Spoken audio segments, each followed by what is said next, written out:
මෙතෙන්ට එන්න ආරාධනා කරනකොට ආරාධනාවනික වාගෙට වගේ බාරගත්තා. පොල්වල ප්‍රශ්නයක් නේ තියෙන්නේ.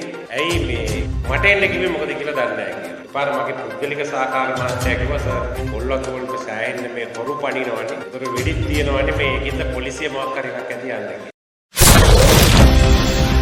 සත්විති පත්තරේ නැති විස්තරේ. හැමදෙනාගේම අවසරයි. මට මේ මහත්තුරු ඇවිල්ලා දැන් සතියකට විතර ඉස්සෙල්ලා මෙතෙන්ට එන්න ආරාධනා කරනකොට ආරාධනා කරාම මං ආරාධනාව නිකන් බාගෙට වගේ බාරගත්තා. ඊට පස්සේ මම්මගේ පුද්ගලික සහකාර මහත්තයාට කතා කරලා හැවුවා මෙතන මේ පොල්වල ප්‍රශ්නයක් නේ තියෙන්නේ. ඇයි මේ මට එන්න කිව්වේ මොකද කියලා දන්නේ නැහැ කියලා. එපාර මගේ පුද්ගලික සහකාර මහත්තයා කිව්වා සර් පොල්වතු වලට සෑහෙන්න මේ හොරු පණිනවනේ. ඒතර වෙඩිත් තියෙනවනේ මේකින්ද පොලිසිය මොකක් හරි එකක් ඇති යන්නේ කියලා. මම ඉස්කෝලේ යන කාලේ පොඩිම කාලේ අපේ තාත්තා තමයි ඉස්සෙල්ලම මට ඉගැන්නුවේ. ලංකාවේ ප්‍රධාන ආර්ථික භෝග මොනවද අපනයන භෝග මොනවද කියලා තාත්තා ප්‍රශ්නයක් අහනවා. ඇඳේ ඉඳලා මම යට පැදුරේ ඉඳලා උත්තරයක් දෙනවා. තාත්තම තමයි උත්තරේ කියලා දෙන්නේ.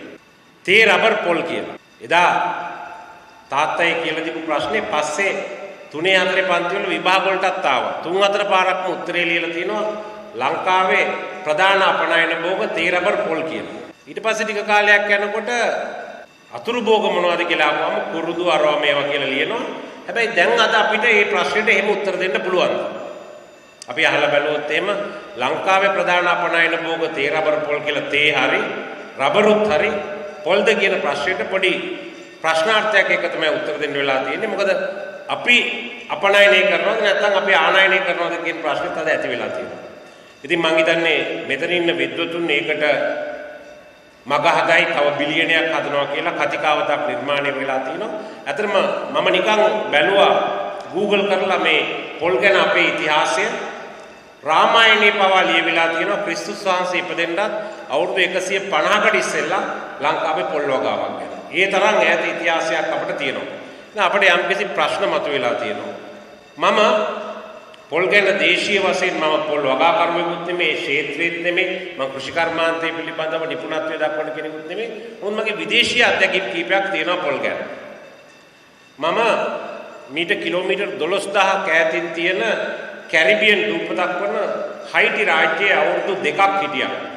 හයිටි දූපතේ සාර්ථක පොල් වගාවන් තියෙනවා. හයිටි වල වැසියන් පොල් ගෙඩියට පොල් ගහට කියන්නේ the tree of the goat කියලා. මොයින් බොන්ඩේ කියලා ක්‍රියෝල් භාෂාවෙන් ඒ තරමට පොල් ගහට ඒ අය කැමති. ඒගොල්ලෝ පොල් ගහ කපන්නේ පොල් ගහට බැඳලා. අපි වගේ නෙමෙයි අර කුරුසය මෙහෙම කරලා එහෙම තමයි පොල් ගහ කපන්නේ. පොල් ගෙඩියක් බිඳින්නෙත් ඒ විදියට. ඒගොල්ලන්ගේ ලෝකයේ තියෙන දිලිඳුතම ජන වර්ගයක් ජීවත් වෙන්නේ ඒ රට. හැබැයි ඒගොල්ලෝ මේ පොල් ගෙඩියෙන් ගන්න තියෙන උපරිම ප්‍රයෝජනේ ගන්නවා. ඒ වගේම මගේ තව විදේශීය අත්දැකීමක් තියෙනවා. මම 2008 වර්ෂයේ ඉඳලා විවිධ කාල පරිච්ඡේදවල මාලදිවයින් පොලිස් විද්‍යාලයේ දේශකයෙක් හැටියට කටයුතු කරලා තියෙනවා.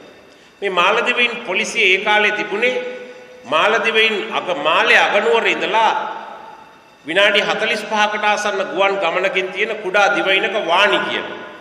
මේ වාණි දිවයින තනි කරම පොල් වලින් වැසී ගිය විස්කම්භය කිලෝමීටරයක් විතර තියෙන දිවයිනක්. ඒකේ තමයි මාලදිවයින් පොලිස් විද්‍යාලයේ පිහිටලා තියෙන්නේ.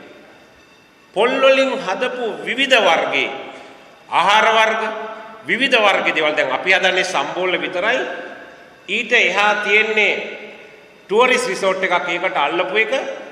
ඒන ටුවරිස්ට්ලාට ප්‍රොමෝට් කරන්න විවිධ වර්ගයේ ආහාර ඒගොල්ලෝ නිෂ්පාදනය කරනවා. බාදක් ගිහිල්ලා බැලුවොත් මාලේ අගනුවරට උනත් අපිට වඩා වෙනස් ආකාරයේ කෑම වර්ග, ආහාර වර්ග, කරවල මිශ්‍ර කළපුවා, උඹලකඩ මිශ්‍ර කරපුවා හදනවා. ඒ විතරක් නෙමෙයි. පොල් තෙල් වල තියෙන යථාර්ථය ඒගොල්ලෝ ඉන්ටර්ප්‍රීටර්ස්ලා දාලා කියලා දෙනවා කොහොමද වැදගත්කම කියලා.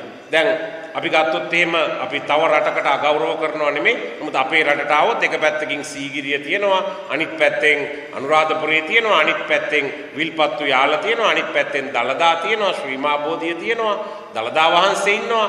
අපේ පෙන්වන්න ඕන තරම් දේවල් තියෙනවා. මාළදෙවින්ට කිව්වොත් මොනවද පෙන්වන්න තියෙන්නේ? මුකුත් නෑ මූද විතරයි. ඒගොල්ලෝ පෙන්නනවා ලස්සනට පොල් ගෙඩියෙන් හදපු නිර්මාණ. ලස්සනට පොල් ගෙඩියෙන් හදපු කෑම වර්ග. ඉතින් ඒක නිසා විශේෂයෙන්ම අපි මන් දන්නේ අපිට කියන්න පුළුවන්ද කියලා අපි තාමත් පොල් අපනයනය කරනවා කියලා. මෙතන ඉන්න විද්වතුන් මේ වගේ මේ ක්ෂේත්‍රය අය දන්නවා ඇති මම දන්න විදිහට නම් අපි සමහර අවස්ථාවල පොල් ආනයනය කරලා තියෙනවා දැන්. ඉතින් ඒ තත්වෙන් මිදෙන්න විශේෂයෙන්ම මේ කතිකාවත හොඳ කතිකාවතක් වෙයි කියලා මම විශ්වාස කරනවා. ශ්‍රී ලාංකීය වෛද්‍යවරයෙක් ඉන්නවා මගේ යාළුවෙක්. ඔහු මගේ ඉස්කෝලේ ඉගෙනගත්ත යාළුවෙක්. දැනට ඔහු ජීවත් වන්නේ මහා බ්‍රිතාන්‍යයේ. ලංකාවෙන් ගිහිල්ලා අවුරුදු 30ක් විතර වෙනවා. ඔහු මේ මාස කිහිපයකට ඉස්සෙල්ලා ආපු වෙලාවේදී අපි ඉස්කෝලේ කට්ටිය සෙට් වුණාම එක්තරා කතාවක් කිව්වා. අජිත් virgin coconut oil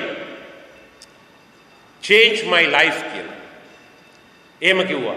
ඉතින් මං කිව්වා ඉතින් ඔයා ඔය කියපු ටික පරිශ්‍රණයක් විදිහට එලි දක්වන්නකෝ කියලා. එයා කිව්වා එයාගේ හැමේ දුර්වර්ණේ නැති උනේ virgin coconut oil නිසා කියලා. එයාට යම්කිසි අවස්ථාවක කැන්සර් වගේ ගතියක් ඇවිල්ලා තිබුණා. එයාගේ තිබිච්ච ESR එක දිගින් දිගටම වැඩි වුණා. virgin coconut oil පාවිච්චි කරාම මේක නැතුව ගියා කියලා. ඉතින් මම දන්නේ නැහැ පරිශ්‍රණ වලින් ඒව ඔප්පු වෙලා තියෙනවද කියලා. ඉතින් ඒ වගේ මේ සම්බන්ධ ලෝකේ විවිධ කතිකාවත් නිර්මාණය වෙලා තියෙනවා. අපි බැංකොක් දිවයිනට බැංකොක් වලට ගිහිල්ලා බැලුවොත් තායිලන්තේ මුළු බැංකොක් නගරේ පුරාම තියෙන කුරුම්බක්. පූල් කරපු කුරුම්බක් තියෙනවා, පූල් නැති ඒවා තියෙනවා, බෝතල් කරපුවා තියෙනවා. ඉතින් මං හිතන්නේ අර හයිටි රාජ්‍ය මිනිස්සු කිව්ව දෙවියන්ගේ ගස කියන එක යථාර්ථයක්. හැබැයි අපි තාමත් ඒකේ ප්‍රයෝජන ගන්න නැහැ.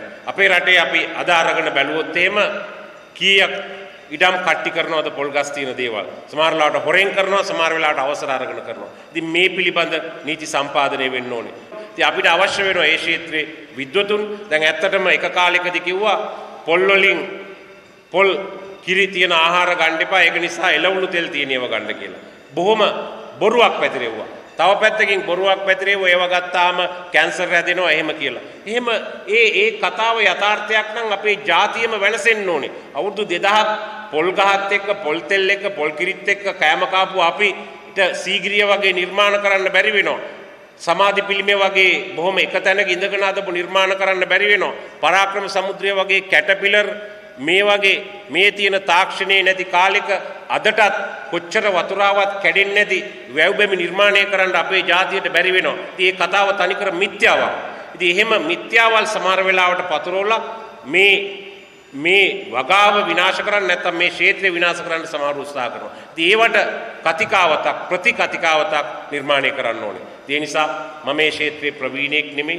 මට නීතිය ගැන තමයි මම වැඩිපුර ඉගෙනගෙන තියෙන්නේ. කෙසේ වෙතත් මට ආරාධනා කිරීම ගැන මම අතිශයින් ස්තුතිවන්ත වෙනවා. මොකද විශේෂයෙන්ම මේක කාලෝචිත මාතෘකාවක් බවට පත් වෙලා තියෙනවාද? ඇත්තටම ඒක යථාර්ථයක් බවට පත් වෙන්න නම් මේ ක්ෂේත්‍රයේ ඉන්න හැම කෙනෙක් මේකට එකතු වෙලා වැඩ කරන්න ඕනේ. ඉතින් ඒ අවස්ථාව අද උදා කරලා දීලා තියෙනවා මේ ආයතන මගින්. ඒ නිසා මට ආරාධනා කිරීම ගැන මම නැවත වතාවක් ස්තුතිවන්ත වෙමින් මම නිහඬ වෙනවා.